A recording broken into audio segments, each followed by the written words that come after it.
Kaizer Chiefs are apparently in talks to bring in Zajmovic, and the complicated situation, or not so complicated situation, of Ighodaro continues to unfold.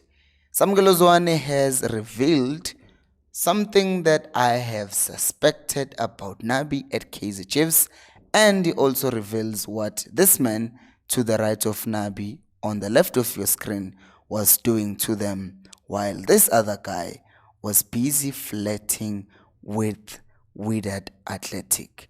Hello and welcome to Coach Nation Fan TV. I'm Bilo, I'm your host, and this is where fans meet and talk about and talk about Kaizer Chiefs. Amakusi Football Club.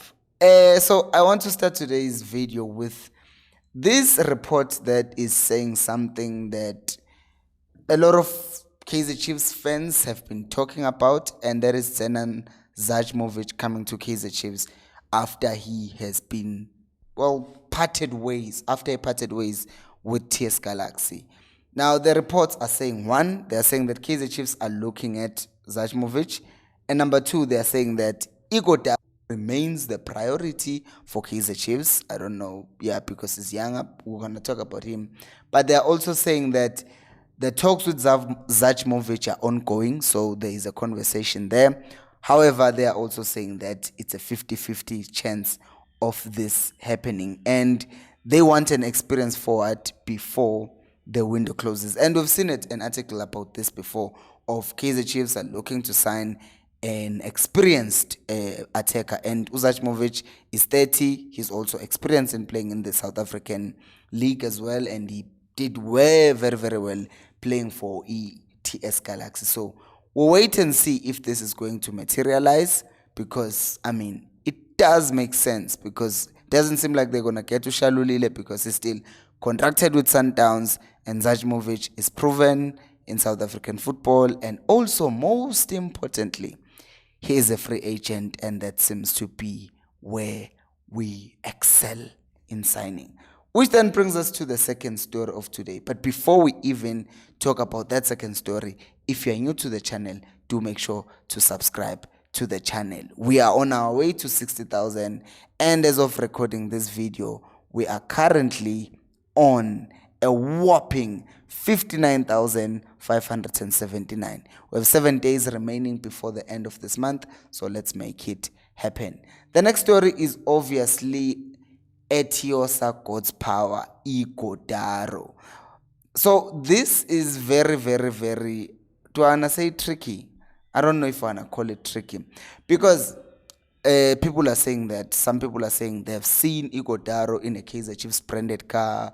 Unplayable reported that Kaizer Chiefs had signed him and that he was supposed to fly with Kaizer Chiefs to Netherlands, but it didn't materialize.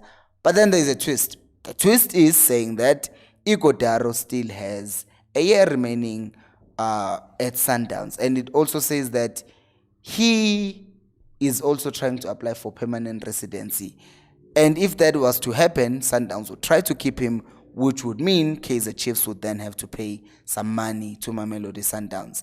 And to make things even crazier, his agent has come out and said that thing of him being shown as if he's being signed by Kaizer Chiefs, that video package, that's Photoshop. And in the world of AI, anything is possible. So at this point, I will tell you the truth, I don't even know what's happening. I know people are saying, nah, he has signed for Chiefs. The agents are just hiding it because they're trying to be professional, which might well be the fact. But at this point, I will just wait, because these are the unplayable reports. I believed it because they're usually accurate. So we will just have to wait and see. Speaking of seeing, Samgelozwane is saying that they are starting to see clearly now. Correction. They are starting to hear Nabi much, much more. You remember when I said that much, much better, not more. Much, much better. You remember when I said that Chiefs have been playing with Nabi for like few days in this preseason, Abomunyane, and you saw everyone, they look like they understand what they're supposed to be doing much, much better. And Usamgelozwane has just confirmed this by saying that, yes, they're understanding him a little bit better. I think you would understand someone a little bit better if you knew that someone was there to take your position. And I think also get over the whole season and him coming in like when there's still less pressure, because last year he came in towards like the preseason had already started, but this time around he was with them from the beginning of the preseason. So probably the fact that Nabi was there from the beginning of the preseason also helped with him communicating instructions, because what could have happened last year was that since there was another coach, which was his assistant coach, giving instructions to the players, then Nabi comes in and maybe they are hearing two things. But now, since it was just one voice from Nabi telling them to do this, then they were able to understand him much, much better, which means this whole thing, oh, he probably needs a South African to help him, we can now put that to rest, because the players are saying they are hearing the coach much, much better. On top of this, Samgelo Zwane is also saying the technical team made sure that the players played the matches under some sort of fatigue. He says that after games that we saw on TV, they would then go on and have another training session. The whole point of this thing was to make sure that they push them to the max. Because now, if you're looking at Kaizer Chiefs' preseason, it was designed to play against teams in the Eredivisie, teams that are much better. So imagine playing against a team that is much better than you, and you are also tired.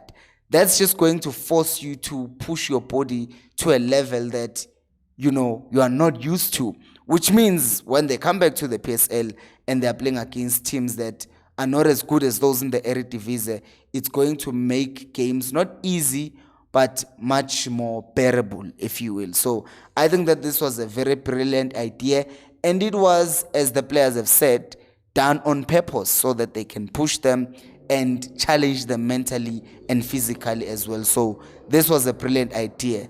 And of course, it was an idea of the guy to the right of Nasruddin Nabi. Who is the guy to the right of Nasruddin Nabi? To the left of Mtu Shabalala, there is Firas Zghal. Zghal. Yes. So he's a professor at the University of Paris in France, and he was there because this guy, Umajdi Safi, was not there, who's the conditioning coach of Kaizer Chiefs. We'll talk about him in a moment. But he was there, and what he did, he was with Kaizer Chiefs on a temporary basis because the main coach was not there. And when Kaizer Chiefs came back to South Africa, he then left the technical team. So we won't be seeing Firash as the season continues, because he was there temporarily. But we can see, because he's I think he's published but 42 papers even for court. So he knows what he's doing, and it seems like it did work. Now the question is, why was this guy not there? Well, the reason why Majdi Safi wasn't there is because he was on Wydad Athletics radar. They wanted him to go there, and he also was considering going back to Morocco, but his contract with Chiefs, obviously according to Unplayable, far post, prevented him from leaving Chiefs. So he ended up staying in Joburg and training with the players who could not travel. Now, there are two ways of thinking about this. One, this guy wanted to leave, so why did Kaizer Chiefs not let him go? Answer is simple. Last year, you remember, we had an assistant coach who stayed, and then just when the season started, he left, and then things kind of did not go according to plan, after the season just started. So those changes in the technical team, those changes in the structure, you really do not want those things happening, because then you're going to mess things up, and we do not want any of that. So I think this was a brilliant decision by Kaizer Chiefs. And I will ask you this question. Would you prefer Zajmovic or Ighodaro? One is 30, one is 24, and both of them have performed. If you enjoy the content, what am I even talking about? You can contribute your hard-earned money to the channel host Umpilo. And I would like to shout out to Tami Umsijo, Tsepiso, KM, Loiso, Spesihle, Rosh George, Kosifen, Trinile, Kate, Spesihle Ngubo, Lebohang L, Mtimkulo on X, Mkolisi Sehole, and someone else who said love the content, for contributing. We have raised 2,045 friends in order to buy this powerful chair, which is 2,200 rands. So yeah, even if we do get to 2,200, which will be able to get me this chair, it will also be very much appreciated if you could contribute anything that you are capable of donating to the channel, because the season is back and I'm already going to Durban this weekend, and I'm going to be doing a lot of traveling, and that requires money so that I can record content and bring it to you. So thank you so much to all of those who are donating and are contributing. Shout out to all of you for your support, and thank you so much for watching, and until next time, remember, equals alpelo moya.